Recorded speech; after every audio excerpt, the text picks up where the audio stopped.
ভাই বন্ধুরা, তোমরা কি কোনোদিন উত্তরবঙ্গের ডুয়ার্স ঘুরতে গিয়েছিলেন? যদি না গিয়ে থাকেন, দুধের স্বাদ ঘোলে মেটানোর মতো আমি আজকে ঘুরতে নিয়ে যাবো আপনাদেরকে দক্ষিণবঙ্গের ডুয়ার্স। ঘড়িতে এখন সকাল 7টা। আজ বেরিয়ে পড়েছি দক্ষিণবঙ্গের ডুয়ার্স যাওয়ার জন্য। খুব সকাল সকাল তাই বেরিয়ে পড়লাম বাইক নিয়ে। এই রাইডটি পুরোপুরি আমার সোলো রাইড হবে, একাই যাচ্ছি আমি। এখন আমি আছি শ্যামপুর মোড়। এইখান থেকে যাব উলুবেড়িয়া রোড ধরে সোজা 58 গেট পর্যন্ত। এই ট্যুরটা আমি একদম অফবিট রোডে করতে চাইছি, তাই আমি সোজা রাস্তা না ধরে আমি যাব একটু ভেতরের রাস্তা ধরে। এখন চলে আসলাম 58 গেটে, সময় 7:30। যেহেতু আজ বিশ্বকর্মা পূজা এবং 58 গেটের বিখ্যাত অষ্টনাগ পূজা, তাই সুন্দরভাবে এই রাস্তাটিকে সাজানো হয়েছে। আমি চাইলে এইখান থেকে সোজা উলুবেড়িয়া হয়ে NH ধরে চলে যেতে পারতাম দক্ষিণবঙ্গের ডুয়ার্সে, কিন্তু যাব না। আমি যাব একটু অন্য পথে, একটু অন্যরকম ভিউ নিতে নিতে। আমি ধরেছি গড়চিমুখ বোয়ালিয়া রোড। এই রোডটির সৌন্দর্য বারবার আমাকে এই রাস্তাটির প্রতি আকর্ষণ করে। আমার বাম দিকে রয়েছে দামোদর নদী। আমি এখন যাব পুরোটাই দামোদর নদীর পাড় ধরে। কখনো সেটি সামনে আসবে, কখনো কিছুটা দূরে সরে যাবে। যখন দার্জিলিং গিয়েছিলাম তখন সেবক রোডের কিছুটা আমার এই রকম দৃশ্য লেগেছিল, তাই আমি এটাকে বলতেই পারি শ্যামপুরের ডুয়ার্স। এই দেখুন, দামোদর নদীটা দেখা যাচ্ছে এইখান থেকে কিছুটা দূরত্বে, এবং তার চরেই ধান চাষ হয়েছে। এই হচ্ছে রাস্তাটা। কিছুটা সময় আসার পরে দামোদর নদী একদম রাস্তার পাড়ে চলে এসেছে। এইখান থেকে নেমে দেখে নেব দামোদরের রূপটা। শুনলাম ডিভিসি জল ছেড়েছে, তাই দামোদরের নদীর জলস্তর কিন্তু অনেকটাই বাড়া। কাল হয়তো এটি উপচেও যেতে পারে।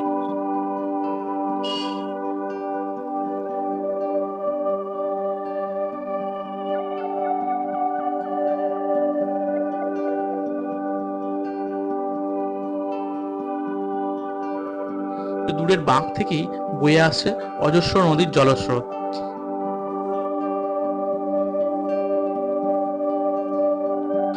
এখানে 5 মিনিটের ভিডিওগ্রাফির রেস্ট নিয়ে এগিয়ে যাচ্ছি আমার ডেস্টিনেশন দক্ষিণবঙ্গের ডুয়ার্সের উদ্দেশ্যে।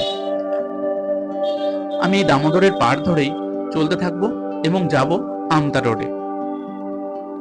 আমার ডান দিকের রাস্তাটি চলে যাচ্ছে কুলগাছিয়ার দিকে, আর আমি যাচ্ছি সোজা এইখান থেকে মহিষাবিথানের দিকটায়। ওইখান থেকে আমি সোজা উঠবো আমতা রোডে। আমরা একদম দামোদর নদীর পাড় বরাবরই এগোচ্ছি। এইখানে একদম নদীটা কাছে চলে এসেছে। কিছুটা অফবিট রাস্তা কভার করে আমি এখন উঠে পড়েছি সুন্দর একটি মসৃণ রাস্তা, যেটি যাচ্ছে একদম সোজা আমতার উদ্দেশ্যে। এটি আমতা বাগনান রোড। আমি একদম আমতার কাছাকাছি চলে এসেছি। এইখান থেকে আমি কিন্তু ডোমজুড়ের রোডটা ধরবো না। আমি এইখান থেকে আরো একটি অফবিট রাস্তা নেব, যেটি যাচ্ছে মুন্সিরহাট।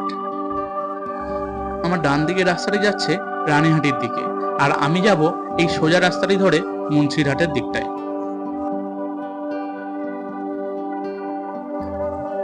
দেখুন, আমতা মুন্সিরহাট রোডটাও একটা অপরূপ সৌন্দর্য।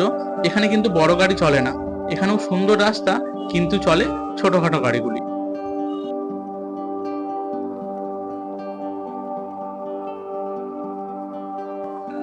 ওই দূরে দেখা যাচ্ছে একটি সিঙ্গেল রেল লাইন। ওই লাইনটি আমতার সাথে হাওড়াকে যুক্ত করেছে। মুন্সিরহাট, বড়াগাছি এবং ডোমজুড় রোড ধরে আমি এখন চলে এসেছি আমার একদম ডেস্টিনেশনের কাছেই। এইখান থেকে মাত্র হাফ কিলোমিটার গেলেই আমি পেয়ে যাব আমার আজকের ডেস্টিনেশন ঝালুয়ারবের রেলওয়ে স্টেশন, যেটি কিনা আমাদের দক্ষিণবঙ্গের ডুয়ার্সের সঙ্গে তুলনা করা যেতে পারে। এই সেই বিখ্যাত হরকালী মন্দির, যেটি স্টেশনের খুব কাছেই অবস্থিত। আগে আমি স্টেশন থেকে ঘুরে আসি, তারপরে দেখাবো এই হরকালী মন্দিরটিকে। দেখুন, এখান থেকে স্টেশন যাওয়ার রাস্তাটাও কতটা খারাপ। তো এইখানে আমি আমার বাইকটি স্ট্যান্ড করব, তারপর যাব স্টেশনের উদ্দেশ্যে।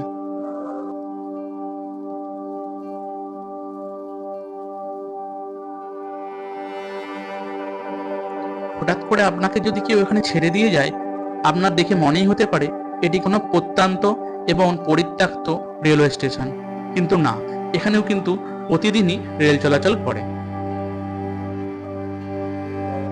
এই রেল স্টেশনটা একটি মাত্র স্টেশন নিয়েই গঠিত এবং এর এক পাশে আছে রেল স্টেশন, অপর পাশে আছে ঘন জঙ্গল।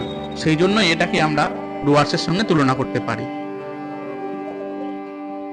সারাদিনে কয়েকটি মাত্র ট্রেন চলাচল করে, তাই যখন রেলের টাইম হয় তখনই কিন্তু মানুষজন এখানে কিছু আসে, তাও কিন্তু সংখ্যায় অনেক কম। সেই জন্যই এই রেল স্টেশনটা অনেকটা ফাঁকা থাকে।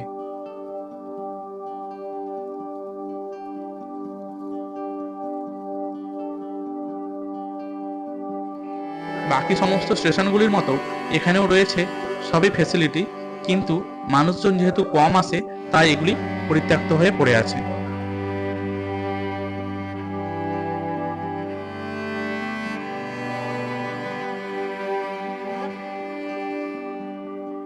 এই হচ্ছে সেই বিখ্যাত ঝালওয়ারবের রেলওয়ে স্টেশন, যেখানে মানুষের আনাগোনা হাতে গোনা মাত্র।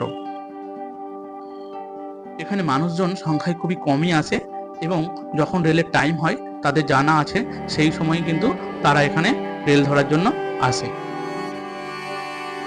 আপনি যদি এখানে আসতে চান তাহলে হাওড়া স্টেশন থেকে 10 টাকার বিনিময়ে টিকিট কেটে আমতা লোকালে উঠে পড়ুন আর খুব সহজেই এই স্টেশনে পৌঁছে যান। এছাড়াও যদি গাড়ি পথে আসতে চান তাহলে ডোমজুরগামী বাসে উঠে নেমে পড়ুন মকরদহ বাস স্টপে। সেইখান থেকে টোটো ধরে চলে আসুন এই সুন্দর, মনোরম এবং প্রকৃতিতে ভরা ঝালওয়ারবের রেলওয়ে স্টেশনে। এখানে কিন্তু আপনি কোনো দোকানদানি পাবেন না, তাই খাবার কিনে আনুন, কিছুটা সময় কাটান, তারপরে আবার বাড়ি ফিরে যান।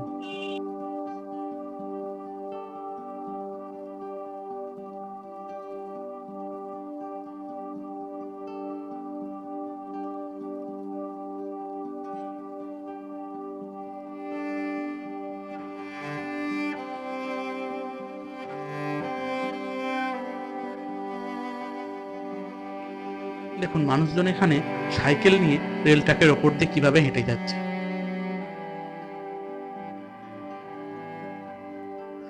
গুগলে সার্চ করে দেখলাম আর কিছুক্ষণ পরেই একটি ট্রেন এখানে চলে আসবে, তাই আমি ওয়েট করে গেলাম যে কোন ট্রেন আসে সেটি দেখার জন্য।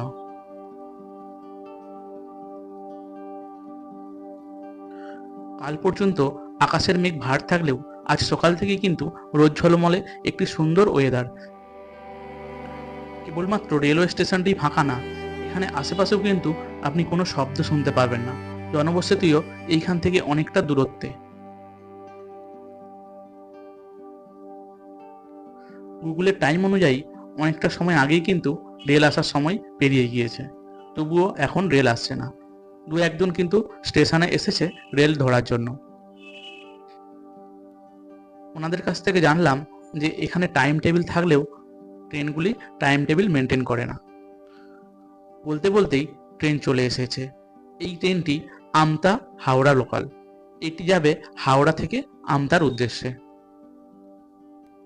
এখন তবুও মনে হচ্ছে এটি একটি রেল স্টেশন, কিছু মানুষ এখানে দাঁড়িয়ে আছে ট্রেনটি ধরার জন্য।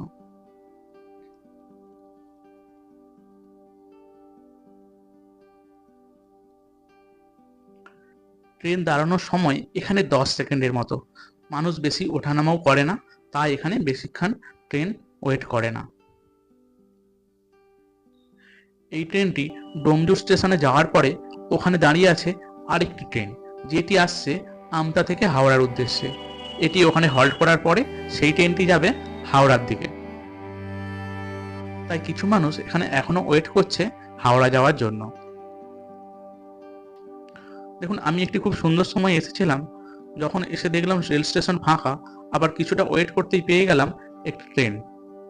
এই হচ্ছে গিয়ে রেলওয়ের টিকিট কাউন্টার, যেখান থেকে সব সময় কিন্তু টিকিট পাওয়া যায় না, কেবলমাত্র ট্রেন আসার 10-15 মিনিট আগে থেকেই এখানে টিকিট পাওয়া যায়। চলুন, আমার বাইকটি দাঁড়িয়ে আছে, এইখান থেকে আমি বেরিয়ে যাব মন্দিরের উদ্দেশ্যে। এই হচ্ছে গিয়ে হরকালী মন্দির, উপরে একটি বড় শিবলিঙ্গ এখানে রাখা আছে। এই স্থানটি কিন্তু খুব সুন্দর পরিষ্কার পরিচ্ছন্ন করে রাখা আছে এবং মূর্তিটি দেখুন, রাধাকৃষ্ণের মূর্তি এখানে রাখা আছে। এখন সময় বেলা 12টা এবং আমি বেরিয়ে যাব বাড়ির উদ্দেশ্যে। দেখা হচ্ছে পরবর্তী ভিডিওতে, ততক্ষণ পর্যন্ত টাটা।